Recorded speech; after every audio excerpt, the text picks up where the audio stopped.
Profe, tiene el micrófono apagado. Chicos, buenos días.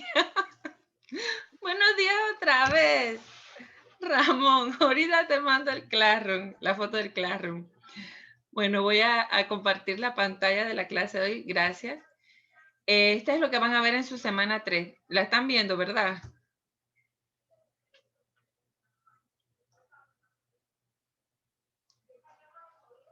¿Están viendo el Classroom? Sí, profe. Ajá. Bien, entonces estas es sus diapositivas. Aquí tenemos entonces lo de esta semana, que son equipos de baja complejidad en el laboratorio.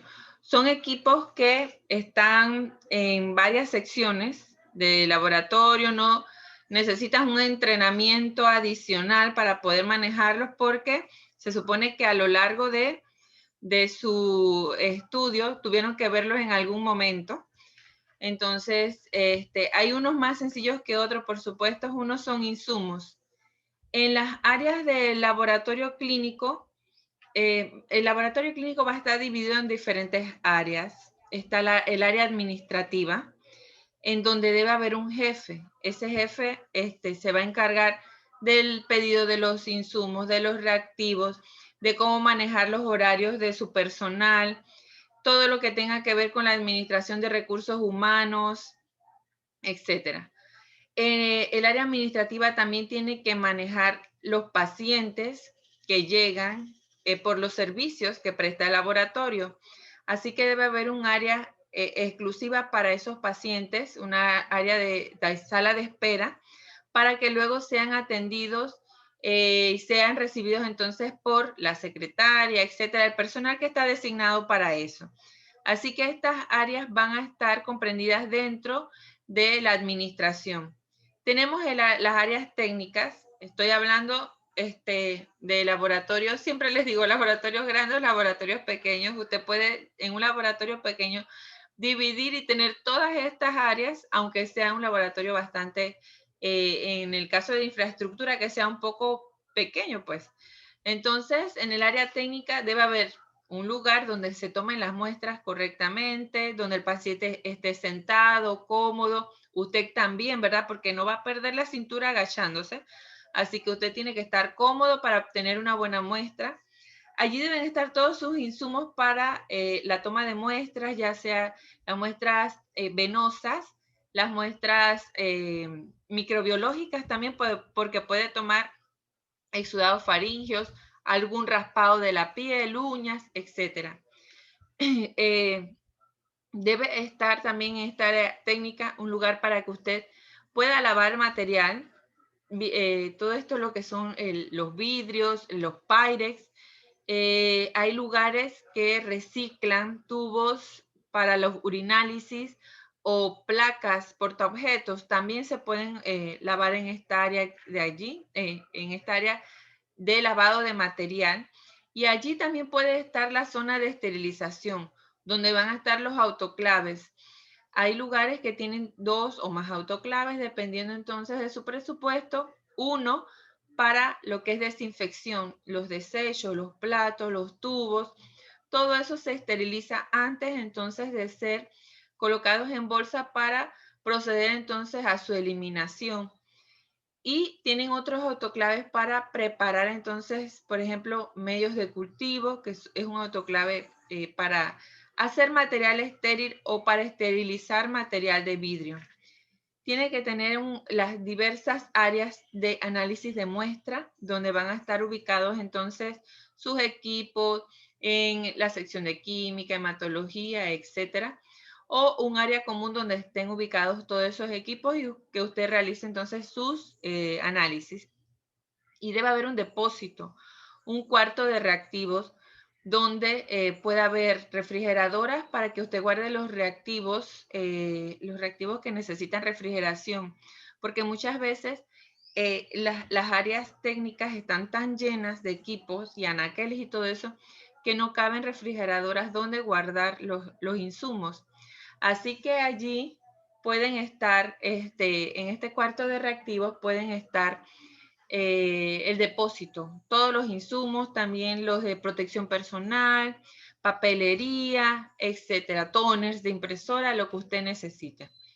Y va a haber entonces también en el laboratorio un área de servicios generales, donde deben estar los servicios sanitarios, el guardarropa. Usted llega con su bata y la deja ahí mismo para no llevársela a la casa, se cambia los zapatos, etcétera. Debe haber un lugar donde se pueda tener todo el equipo de aseo, los detergentes, los desinfectantes, escoba, trapeadores, y donde se pueden entonces tener los suministros de las diversas bolsas de basura o los tanques de basura. Esto más o menos así debe estar dividido el laboratorio. También tomen en cuenta que por bioseguridad deben estar siempre a mano o cerca donde todo el mundo lo pueda saber que está allí el extintor en un área bien visible. También debe haber para los desastres naturales, debe haber una guía de cómo debe salir en caso de desastres naturales, y debe haber también, si usted sufre algún tipo de contaminación con alguna sustancia, un lugar donde pueda colocar entonces las duchas, ya sea las de ojo o las de cuerpo completo.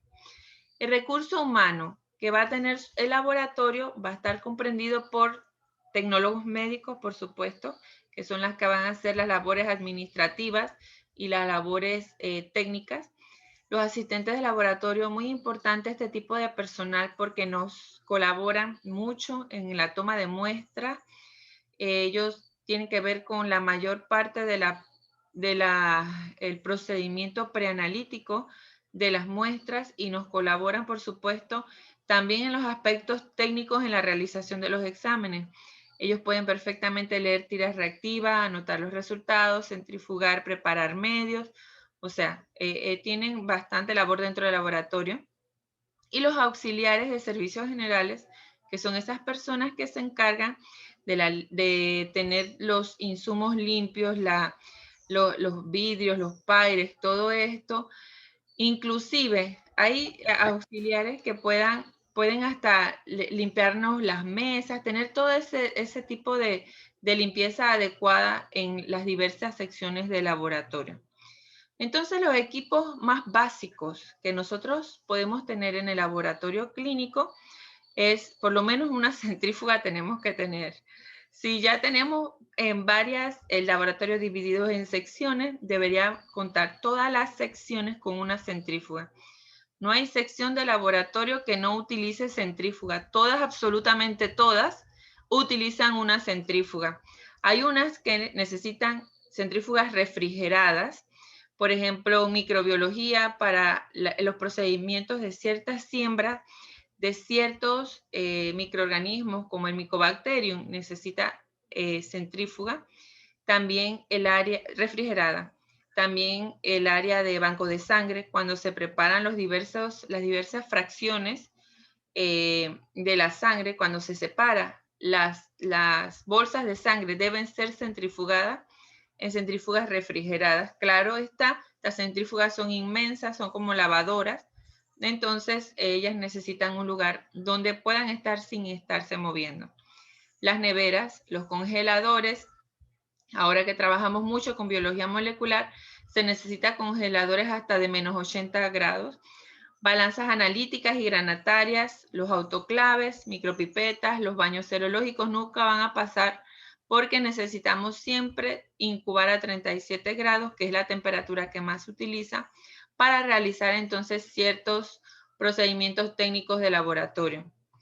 En el caso de las condiciones de la infraestructura de laboratorio, por supuesto que para poder trabajar bien, necesitamos entonces tener ciertos requisitos, se deben cumplir con ciertos requisitos. Hay diversas, ¿cómo les digo?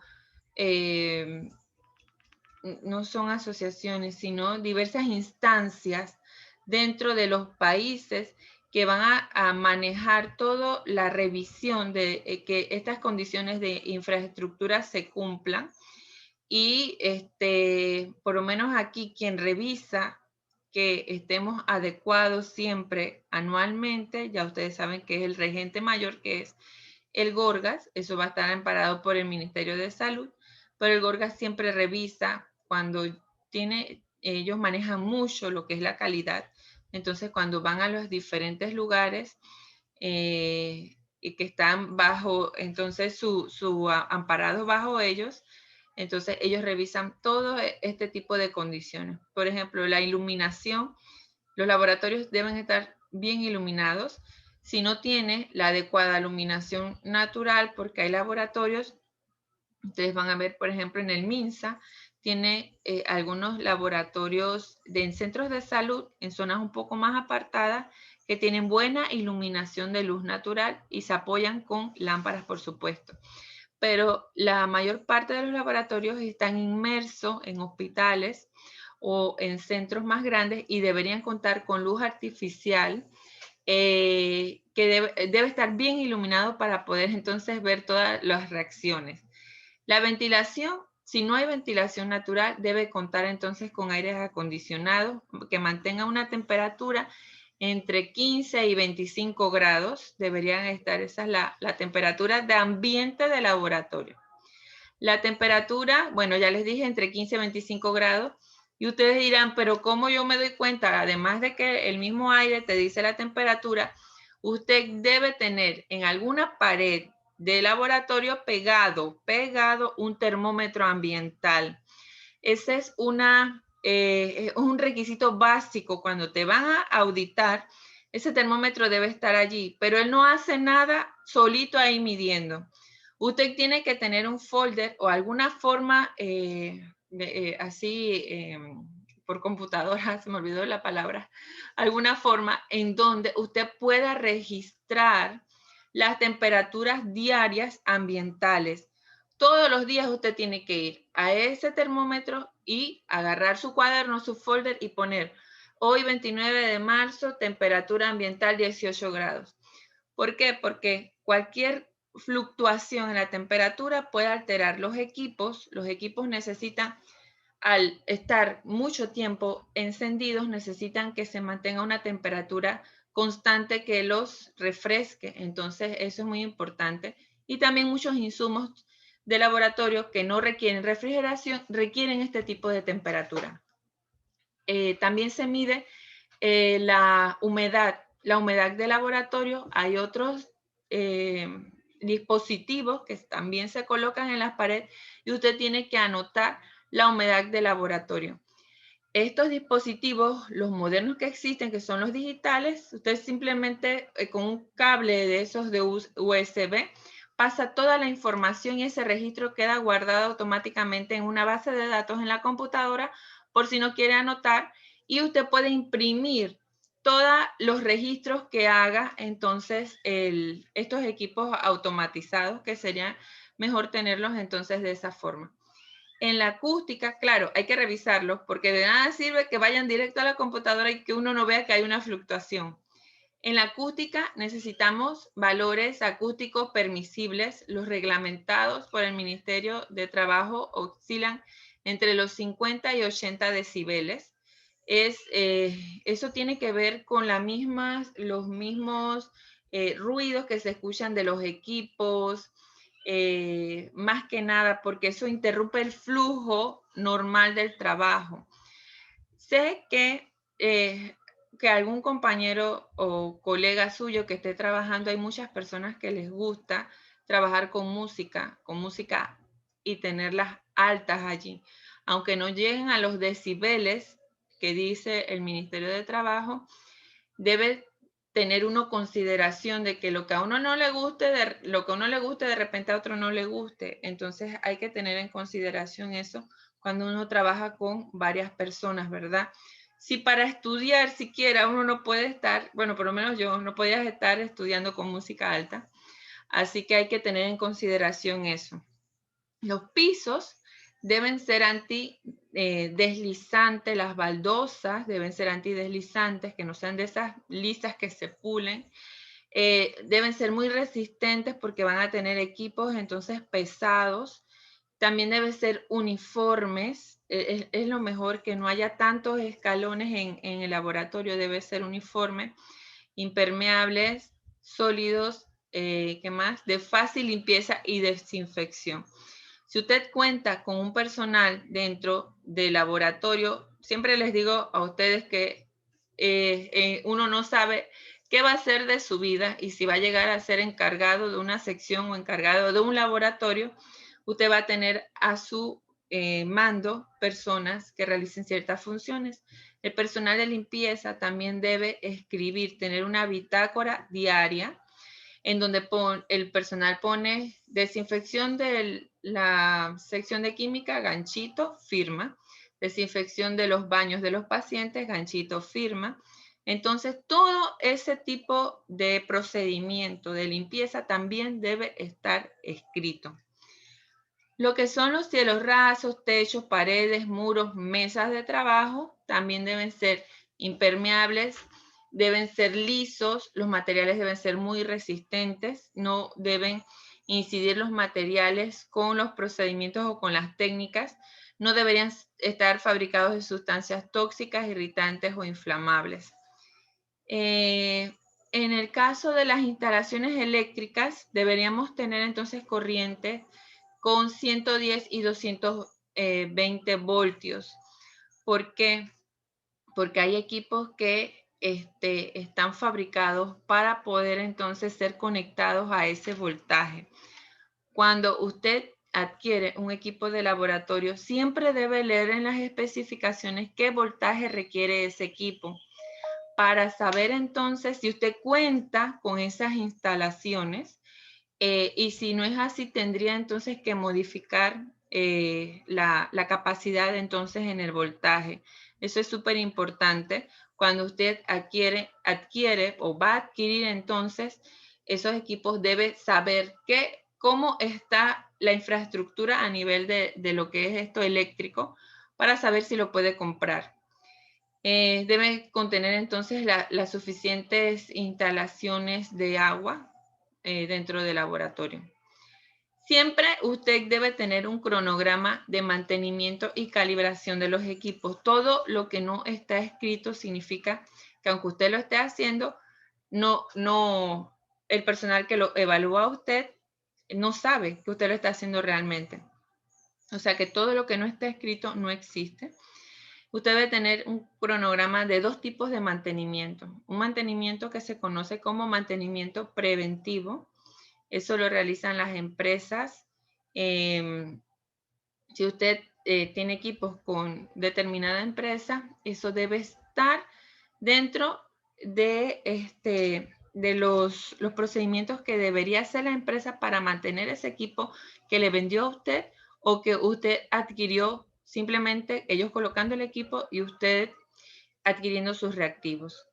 Y debe tener otro cronograma de mantenimiento. Este mantenimiento se llama correctivo.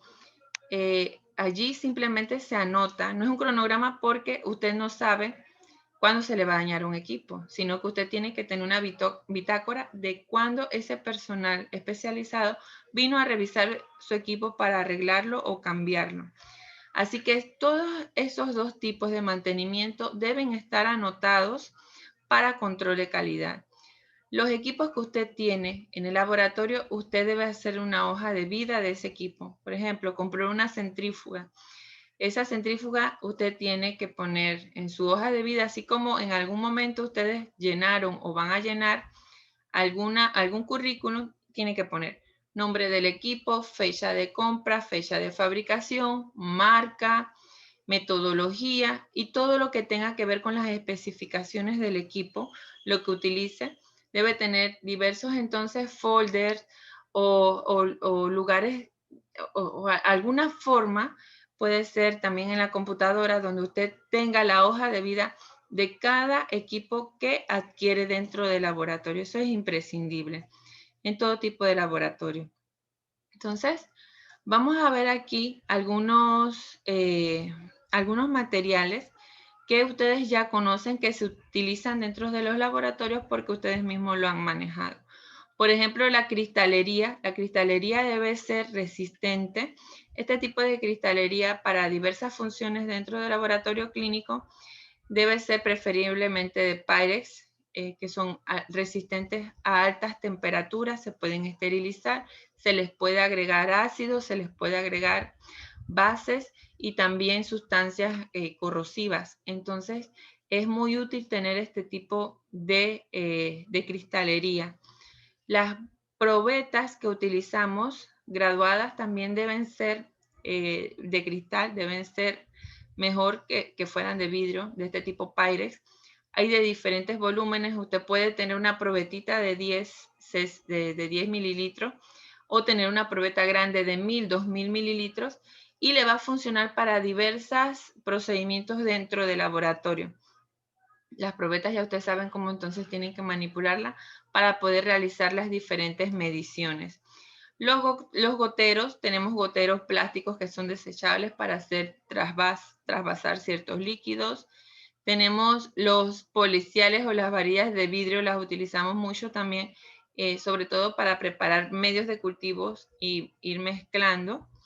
Los tubos de ensayo tenemos ya su mayoría están en el material con el que se fabrica, es con propileno en su mayoría, pero también contamos con tubos de vidrio de diferentes tamaños para poder realizar los procedimientos. Las gradillas, chicos, hay gradillas de todos tamaños, para tubos gordos, para tubos chiquititos, flaquitos, microtainers, etcétera. Nos ayudan mucho a la hora de mantener todo ordenado y bien secuenciado dentro del laboratorio. Hay lugares que todavía utilizan pinzas de madera porque necesitan calentar ciertas sustancias en los mecheros. Entonces se utiliza la pinza de madera. Los vasos químicos, bueno, ya les dije ahorita para qué se utilizan. Los Erlenmeyer, sobre todo este tipo de cristalería se utiliza en microbiología para la preparación de medios de cultivo. Ellos son altamente resistentes porque pueden estar en contacto directo con el fuego. Los embudos los utilizamos para trasvasar sustancias, trasvasar tintes, algún tipo de buffer. Esto los utilizamos para filtrar tintes también. Y el papel filtro se coloca dentro de los embudos para realizar las diferentes filtraciones. Estos papeles Whatman es la marca que está más reconocida, pero claro, por supuesto que hay marcas que también tienen buenos controles de calidad y hay de diferentes diámetros. También cuando hacen una prueba de laboratorio que se llama tiempo de sangría, que me imagino que van a ver a lo largo de este año, esta prueba se hace en el óvulo de la oreja. Entonces, se hace una punción, un piquete ahí con una lanceta en el óvulo y con el papel filtro se va a ir recogiendo entonces la sangre y usted lo va virando y lo va recogiendo y va midiendo entonces el tiempo que demora la sangría y hay un tiempo normal establecido, un rango establecido, pero la sangre se recoge con papeles filtros. Así que se puede utilizar para pesar también. Lo utilizan mucho en una prueba que se llama la iontoforesis, que es la medición de cloro a través del sudor. Necesitamos saber entonces si la persona padece una enfermedad que se llama fibrosis quística. Entonces lo que se hace es hacerle una estimulación muscular o en la piel a las personas a través de unos electrodos que producen cierta corriente eléctrica. Eso estimula entonces a la piel a producir sudor y se recoge con papel filtro. Ese papel filtro se debió pesar antes de recoger el sudor y después, y se hace entonces el procedimiento para medir la cantidad de cloro. Así que ya les dije 3 lugares donde podemos, o procedimientos en donde podemos utilizar el papel filtro en el laboratorio. Los platos Petri, ya no utilizamos platos de vidrio, todos son platos de plástico dentro del laboratorio clínico. No sé otros laboratorios de otro tipo que platos utilizan, pero vienen de diferentes tamaños, chicos. Ellos no son estándar. Hay tamaños más grandes, 90 por 115. Hay de diferentes tamaños y de diferentes usos. Para la microclínica y la microambiental se utilizan también diferentes tamaños. Estos platos usted puede preparar perfectamente en su laboratorio, puede preparar sus propios medios de cultivo, lo que le haría más rentable el costo del examen, más beneficioso para usted, un poco más tedioso porque tiene que prepararlo, pero también se puede contactar estas empresas que que venden todos estos insumos de laboratorio y los platos ya están listos y preparados. Así que de repente si quieren hacer una tesis en donde no se quieren maltratar preparando platos, usted contacta a estas empresas y le compra los que necesite para trabajar. Solamente recuerden que una vez comprados tienen que estar refrigerados porque ya están listos para utilizar. El mortero y el pilón se tienen que utilizar en ciertas áreas de laboratorio que necesiten macerar sustancias. Por ejemplo, en microbiología se usa mucho para tejido. Se utiliza para macerar esos tejidos y poder exponer los microorganismos que crezcan mejor en los medios de cultivo y también para poder exponer los que salgan de las células y que uno los pueda hacer un frotis y teñirlos por las diversas tinciones que utilizamos entonces. El mechero, chicos, nunca va a pasar de moda. Hay un tipo de incinerador que es eléctrico. Esos incineradores son como unos cilindros y adentro está todo incandescente, se ve todo naranja pues del calor, y usted mete su asa dentro de entonces ese incinerador, pero son muy, no sé, me parece que son poco resistentes, siempre se queman, les pasa algo, y son bastante costosos. El mechero nunca va a pasar de moda, usted puede utilizarlo en diferentes áreas de laboratorio, pero sobre todo en microbiología para los procedimientos de rutina o preparación de medios de cultivo. Las balanzas igual, siempre hay que pesar, pueden ser granatarias, pueden ser digitales o analíticas. Los termómetros, le hablé ahorita de los termómetros que debemos tener. Miren, hay termómetros que deben ser colocados que tengan la parte donde van a medir la temperatura. Hay unos que son digitales, que tienen un cablecito con un electrodo que se coloca dentro de las neveras o de los congeladores. Así usted sabe qué temperatura tiene su equipo realmente. Si el equipo no trae cómo observarle la temperatura, porque usted tiene que registrar eso también. Cuando los vayan a evaluar, usted debe tener un folder o dentro de la computadora una carpeta que diga hoy 29 del 3 del congelador de menos 80 ganchito, y usted le hace un check a todo eso. Todos los días, diariamente, igual que las neveras, usted igual, 29, check, todo está correctamente la temperatura, porque eso es parte entonces del control de calidad que usted debe manejar dentro del laboratorio. Esto es bastante estricto. Ya sea que usted no lo revisen en 3, 4 años, usted debe tener todo eso porque usted mismo quiere saber si está trabajando bien, le quiere brindar un buen servicio a sus pacientes. Todo esto, chicos, debemos tener un folder o carpetas de mantenimiento, de limpieza y de operación de los equipos de laboratorio. Esto es vital, es básico dentro del área de laboratorio y es la parte administrativa que de repente nadie nos dice que tenemos que hacer, pero cuando usted llega a trabajar se da cuenta que tiene 1.000.000 de cosas que hacer en un tiempo. Pueden ser, si trabaja público o privado, 8 horas o 6 horas, si trabaja en un lugar que tenga urgencias. Entonces usted es como que estás corriendo en todo ese tiempo porque tienes que hacer un montón de cosas que están fuera de la parte técnica que usted de todas maneras tiene que hacer. Así que esto es un requisito que debe entonces asumir para poder lograr el buen funcionamiento entonces del laboratorio. Las balanzas, usted mismo puede entonces revisarlas.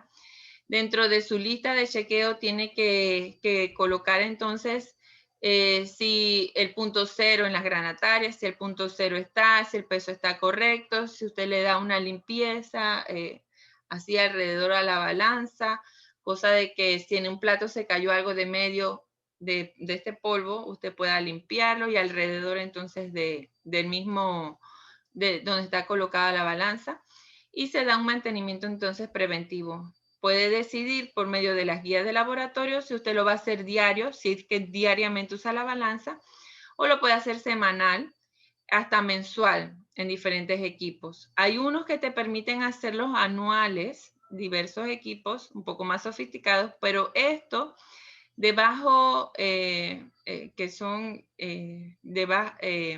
equipos de baja complejidad, estos equipos se pueden hacer semanalmente. Usted puede hacer un mantenimiento preventivo para ver si el equipo está funcionando correctamente. Si el equipo no está funcionando correctamente después que usted le hizo las revisiones, tiene que llamar entonces a alguna institución, alguna entidad o comercio que sepa entonces, que tenga personal para que le haga la corrección de ese equipo. Bueno, las balanzas analíticas va a ser lo mismo. Los baños María lo utilizamos mucho, mucho en el laboratorio. Necesitamos en las áreas de serología, sobre todo, banco de sangre, hematología, microbiología. Bueno, se usa en todo. En química se usan los baños María. Tenemos los baños María que utilizan agua, donde usted coloca las gradillas adentro con los tubos para que alcancen la temperatura. Esa agua que se le agrega a estos baños María tiene que ser agua destilada. Tiene que ser un agua especial que no cause corrosión en el equipo.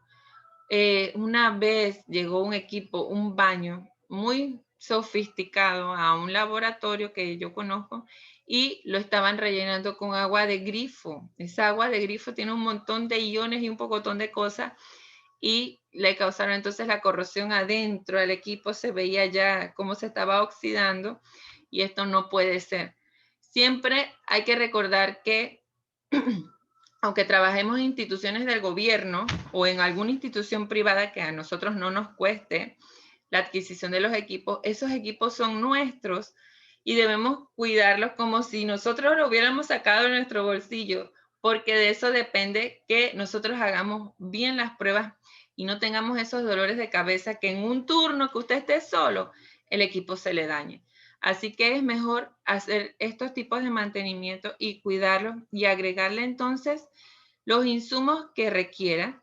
Y los baños requieren entonces, los que son de este tipo que se les agrega agua, requieren que sea agua sin iones para que no causen entonces que se oxiden, qué sé yo. Hay unos baños que son baños secos. Yo tengo uno ahí. Un baño seco donde usted coloca los tubos, alcanza la temperatura, pero están colocados como en unas gradillas de metal, en donde puede distribuirse bien el calor. Esos baños entonces no necesitan colocarles ningún tipo de agua. Las autoclaves, chicos, entonces ya les dije que si se podía tener dos autoclaves diferentes en lugares, sobre todo laboratorios grandes, donde se maneja un volumen de muestras. Va a haber desechos, muchos tubos de BH, muchos tubos químicos, de coagulación, platos de medios de cultivo, van a haber muestras potencialmente peligrosas, por ejemplo, como los esputos. Ese tipo de material debe ser autoclavado antes de ser eliminado para que las personas que los manipulen luego en la eliminación, en el desecho de ese tipo de material, no se contamine ni contaminemos entonces al medio ambiente. Así que debe haber un autoclave exclusivo para la eliminación de este tipo de material y uno para la preparación de medios de cultivo o insumos, buffer, lo que se necesite tener autoclavado, o agua purificada que necesita que sea estéril, solución salina, los mismos, el material de vidrio como los Erlenmeyer. Todo esto debe estar preparado o debe ser autoclavado en un autoclave diferente. Hay de diferentes tamaños, hay unos pequeñitos, compactos para laboratorios pequeños y unos, claro, inmensos como refrigeradoras para laboratorios un poco más grandes. La tecnología que utiliza es la esterilización mediante vapor de agua, así que las tomas de agua, que son unas mangueras que salen del equipo hacia alguna toma de agua, una de estas llaves, deben contar entonces con la suficiente fuerza hidráulica para poder entonces absorber el agua correcta, porque necesitan que les sea administrada agua para poder entonces hacer su autoclavado a través del vapor del agua. Lo que se va a hacer entonces es en mantenimiento preventivo, que asegurarse que usted vea que las válvulas de suministro están bien abiertas y pasa el agua correctamente. Si hay que cambiar algún filtro, esto es sencillo, no necesita ningún equipamiento tan sofisticado para hacerlo. También el personal, el auxiliar de laboratorio que está bajo su cargo, esa persona puede limpiar la cámara de esterilización del autoclave con los insumos o los detergentes adecuados. Verificar que la puerta cierre correctamente. Recuerde que esto tiene una gran presión y las puertas deben estar bien cerradas. Y en el mantenimiento correctivo, si algo no está funcionando, usted debe llamar al técnico que pueda entonces realizar la corrección. Los microscopios. Hay diversos tipos de microscopios en el laboratorio. Hay laboratorios que cuentan con microscopios ópticos en cada una de sus secciones. Los utilizan en serología, en hematología, micro sobre todo, y también en urinálisis. Entonces es bueno contar con la suficiente cantidad de microscopios por área. Hay microscopios ópticos de estos binoculares, que son los más comunes dentro de los laboratorios, pero también podemos contar con microscopios de contraste de fase, de campo oscuro, de fluorescencia, y todos ellos necesitan que usted le haga un mantenimiento preventivo, además que usted lleve la bitácora diaria. Si en el caso usted lo coloca así, puede ser semanal, en donde usted coloque limpieza del equipo, le hace un gancho y firma. Todo esto que les estoy diciendo tiene que tener una firma, no solamente es un gancho. Una vez que usted dice que el equipo está bien, al lado debe haber un lugar en donde usted, como encargado, va a firmar, o como la persona que hizo el mantenimiento tiene que firmar. Eso debe estar regentado por una firma. Ya ustedes conocen las partes del microscopio, las más comunes, y siempre hay que limpiar toda la parte del mismo, la parte mecánica, y sobre todo los lentes, con el material adecuado para ellos. Hay muchas personas, y los lentes deberían limpiarse, chicos, entre cada operador debería haber una limpieza, o sea, propia. Uno mismo debe limpiarlo después que otra persona lo utilizó, para evitar ciertos tipos de infecciones. No es muy común, pero sí se podría estilar. Las centrífugas, que yo creo que ya les mencioné ahorita, pero son equipos entonces que están en todas las áreas del laboratorio para la separación entonces de los solutos, de los solventes, de este tipo de material que se necesite.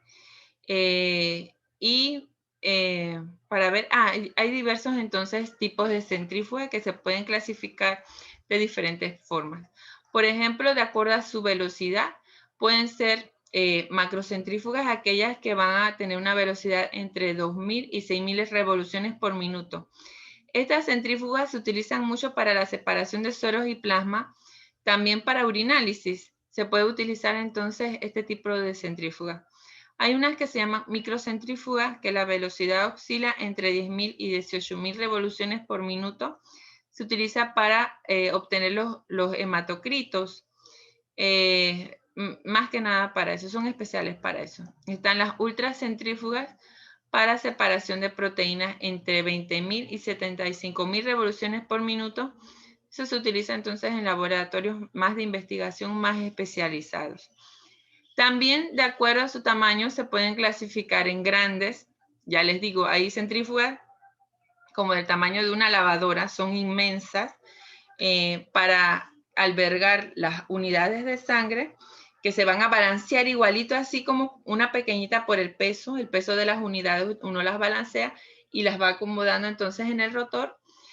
Y hay medianas y pequeñitas. Hay centrífugas de microtainers, que son los tubitos pequeñitos de hematología y química, y estos hay para eso, solamente especializadas para eso.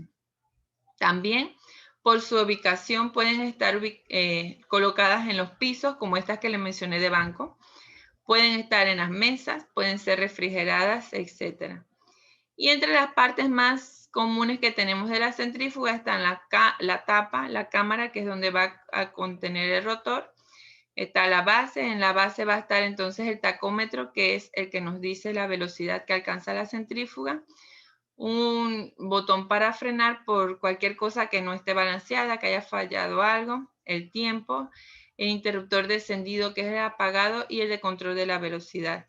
Estos son las partes más comunes de las centrífugas. Y igual, van a tener un mantenimiento preventivo en donde usted va a colocar que la centrífuga fue limpiada, estuvo funcionando correctamente.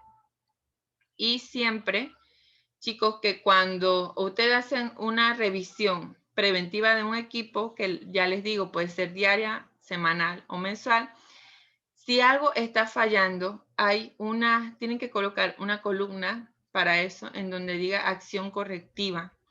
No solamente es ver que falló y llamar al técnico, usted puede hacer una acción correctiva sobre eso, pero tiene que estar escrito, acción correctiva, porque si no está escrito, es como que usted no hubiera hecho nada. Su acción correctiva, ¿cuál es? Llamar al técnico para que venga a verificar entonces el funcionamiento de la centrífuga. El espectrofotómetro es nuestro equipo de análisis, más que nada para lo que son las muestras químicas. Hay equipos de estos laboratorios pequeños donde podemos contar con ellos y realizar normalmente toda la química completa. Equipos que son más automatizados que otros que son un poco manuales, donde usted uno a uno tiene que ir colocando todos los reactivos y uno a uno ir midiendo, y hay automatizados entonces para la realización de eso. Igual espectrofotómetros hay incluidos en equipos súper enormes, pero que no solamente utilizan la medición del espectro de la luz, la colorimetría, sino que utiliza también otros tipos de técnicas. Están incluidos en estos equipos otros tipos de técnicas.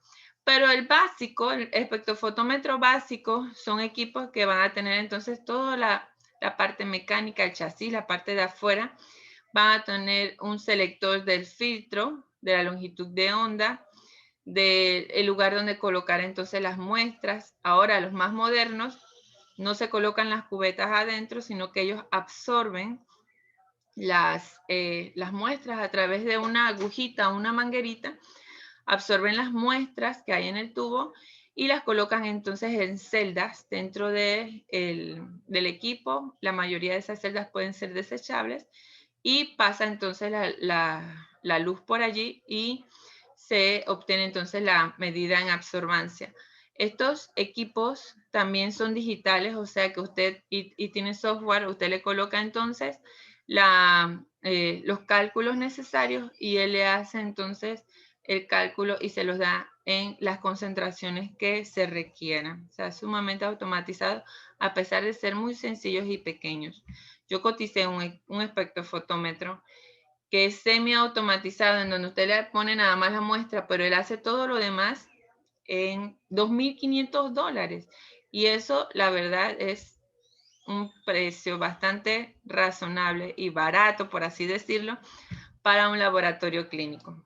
A ver qué más hay aquí. Listo. A ver, chicos, ¿alguna pregunta sobre lo que le acabo de presentar?